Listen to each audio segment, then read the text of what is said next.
Que a graça e a paz de nosso Senhor e Salvador Jesus Cristo estejam com todos os irmãos. Seja bem-vindo a mais um vídeo aqui no canal Reflexão.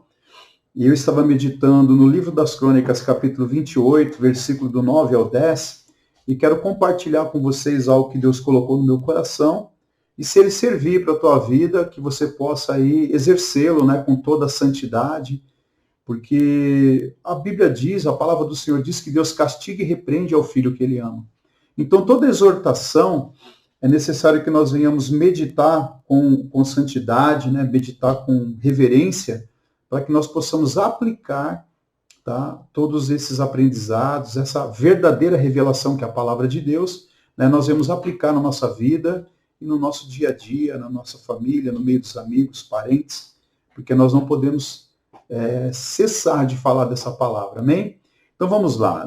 Primeiro livro das Crônicas, capítulo 28, versículo 9 ao 10, diz assim: E tu, meu filho Salomão, conhece o Deus de teu pai e serve-o com um coração perfeito e com uma alma voluntária, porque esquadrinha o Senhor todos os corações e entende todas as imaginações dos pensamentos.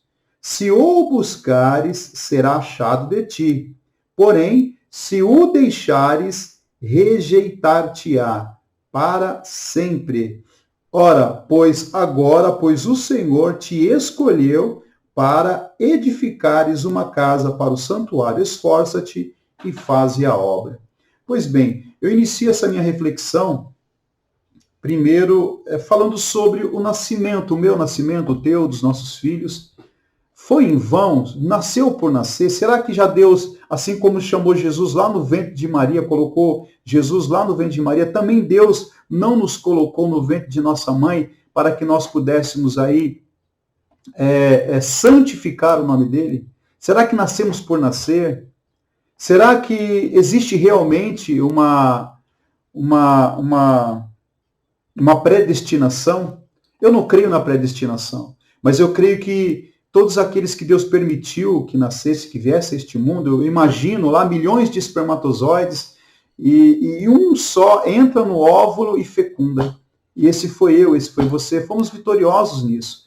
E agora Deus nos chama ainda, né, nos convida para que nós venhamos permanecer vitoriosos e alcancemos a salvação eterna, que é o foco de todo verdadeiro cristão.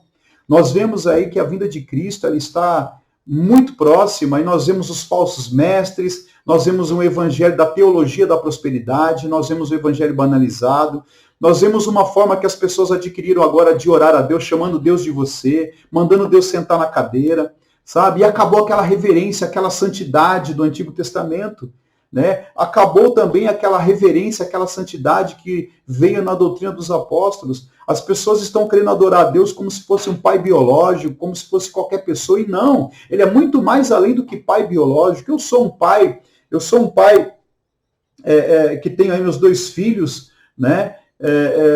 E assim, eles me tratam com respeito, com devido respeito. E eu sempre ensinei eles desde pequenos a tratar a Deus com devido respeito.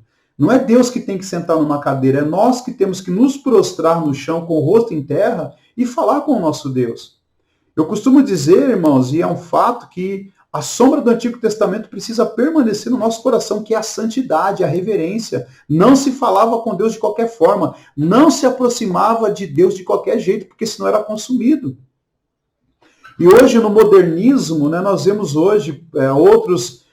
influência de supostos homens de Deus, ensinando aí, chamando Deus de você, o louvor, você não, é Senhor. E nesse capítulo podemos perceber que o rei Davi, ele está ali exortando, né, está exortando os príncipes, inclusive Salomão. E na meditação desse capítulo 28, os versículos 9 e 10, me chamou a atenção, e por isso eu notei que Deus me passava assim, algo para trazer para vocês que me assistem nesse momento, sobre a forma em que você está preparando seus filhos nos caminhos do Senhor. De que jeito que você está doutrinando ele? Porque a doutrina tem que vir de você.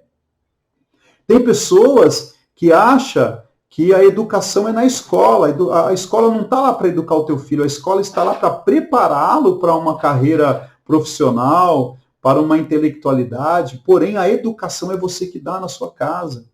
Nós aprendemos na escola bíblica dominical, aprendemos no culto de doutrina, que é um dos cultos menos visitados. Algumas igrejas, alguns ministérios deixou de dar a escola bíblica dominical para fazer a vontade da carne de muitas pessoas. Hoje as pessoas querem ouvir ministrações e palavras que agradam a carne. Mas o que a palavra de Deus nos ensina é que nós temos que ouvir a exortação do Senhor. A palavra toda é exortação, porque Deus não tem nada para este mundo. Deus tem para o mundo vindouro, para a nova Jerusalém. Tá? Jesus Cristo permitiu que homens inspirados escrevessem ali os seus evangelhos, principalmente um texto que está em Mateus capítulo 11, versículo 12 de Mateus, que diz: desde os dias de João Batista, o reino de Deus se tornou violência e a força se apoderam dele. Então não é de qualquer jeito que vamos entrar no reino de Deus. Não é chamando o Senhor de cara, o cara lá de cima não é chamando Deus de você, é de Senhor, é reverência, é respeito. Se nós não conseguimos, na provação deste mundo, reverenciar o Deus da forma que ele merece, como que vai ser lá no céu? Então, o encargo que Davi deu a Salomão foi que conhecesse a Deus e servisse a ele e o buscasse, mas não é de qualquer jeito. Se você prestar atenção no texto, no versículo 1, está lá, com um coração perfeito e uma alma voluntária. O coração tem que ser perfeito, o coração tem que estar desejoso, não por obrigação, mas por voluntariedade, com desejo, é necessidade, eu preciso disso.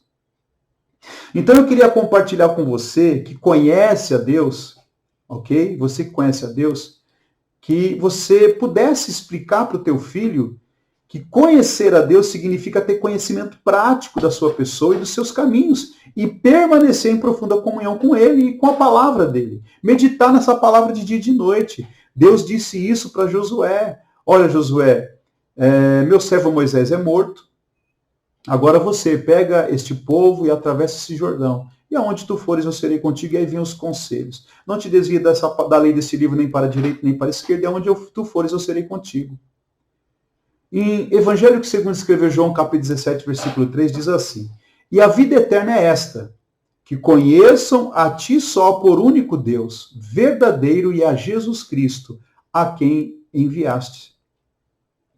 E também no Evangelho que segundo escreveu João, capítulo 15, verso 4, diz: está em mim e eu em vós. Como a vara de si mesmo não pode dar fruto se não estiver na videira, assim também vós, se não estiverdes em mim.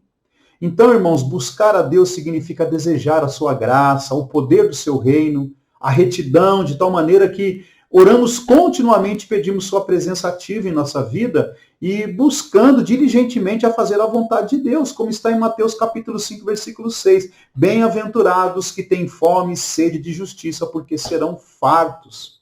É o que diz a palavra de Deus. E esse é um dos versículos assim mais importantes do Sermão do Monte. O versículo 6. Bem-aventurado os que têm fome e sede de justiça, porque eles serão fartos. Ter fome e sede de justiça, irmãos, é a fome e sede de justiça da palavra. A minha justiça não é perfeita. A minha justiça ela é imperfeita. Então nós precisamos entender, conhecer a Deus, como está em Oséias capítulo 6. Prossigamos em prosseguir em conhecer ao Senhor. Então, a condição fundamental para uma vida santa em todos os aspectos é ter fome e sede de justiça. Um exemplo dessa tal fome nós podemos ver em Moisés, lá em Êxodo capítulo 33, versículo 3. Podemos ver em Davi, no livro dos Salmos 42, a partir do número 1 ao número 2. Também no Salmo de número 63, a partir do número 1 ao número 2. E também, com certeza, no apóstolo Paulo, que está lá em Filipenses capítulo 3, versículo do 8 ao 10. Então, o estado espiritual de todo cristão durante toda a sua vida, irmãos, dependerá da sua fome e sede da presença de Deus. Quantos têm deixado a presença de Deus? Muitas pessoas estão tão desejosas de alcançarem aí os seus benefícios nessa terra que estão colocando Deus em segundo plano. As pessoas não têm mais forças para orar porque o trabalho, o esgotamento físico e psicológico, psíquico, tem tirado o desejo dessas pessoas buscarem mais a Deus. Eu sei que não é no tempo, não é no horário de uma oração, o tempo de uma oração que Deus vai ouvir. Deus pode ouvir em orações de minuto.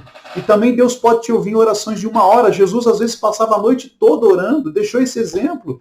Ele chamou 3 discípulos que ele gostava de chamar para orar, Pedro, Tiago e João. Ele falou, fica aqui vigiando comigo que eu vou ali orar. Ele se retirava para lá. Quando ele voltava, ele pegava os seus discípulos dormindo. Então a palavra já nos ensina que se nós não vigiássemos, isso estaria acontecendo conosco. E quando não oramos, quando não buscamos, quando não temos uma vida ativa com Deus, nós não temos uma família doutrinada na palavra do Senhor. E a culpa não é do pastor, a culpa não é do presbítero, a culpa é minha e tua. Porque esse é um desejo. A igreja começa dentro do nosso lar. Os cultos domésticos, as orações foram cessados. As pessoas estão sem fôlego para poder buscar a Deus, porque o Deus desse século tem cegado o entendimento dos incrédulos e também, com certeza, se possível, ele vai enganar até os escolhidos. Deuteronômio capítulo 4, versículo 29, ele diz, então, dali buscarás ao Senhor teu Deus e o acharás quando o buscardes de todo o teu coração e de toda a tua alma. Então, meu irmão, não basta só dizer que Jesus é bom, não basta só dizer que Jesus é perfeito, não basta você louvar a Deus um cântico com a voz mais perfeita do mundo e você não ter uma intimidade com o Senhor. É necessário que tenha unção. É necessário que quando você vem abrir a boca para adorar a Deus, as pessoas sintam verdade nas suas palavras, porque ela não está sendo proferida por você, mas sim pelo Espírito Santo. Cuide da tua família, cuide dos seus filhos, Jesus está voltando. E o que vai ser quando Deus pedir conta para você do que você fez aqui na terra, de como você cuidou da sua família? O que você vai fazer? O que você vai dizer para Deus? Que adianta você ganhar o mundo todo e perder a salvação da tua alma, porque você não cuidou daquilo que Deus colocou nas suas mãos como algo muito precioso, abaixo de Deus, é a sua família. Ok? Então fique com essas palavras, esse vídeo aqui, não sei quanto tempo que ele já está, mas eu creio que já está meio extenso, mas que Deus abençoe a tua vida, que você possa compartilhar essa exortação, nessa meditação, e que você possa aí fazer uma análise da tua vida e ver se você se enquadra, né, no contexto desse texto estudado aí, segundo o primeiro livro das Crônicas, capítulo 28, versículo 9 ao 10. A paz do Senhor Jesus, que Deus abençoe a todos. Amém?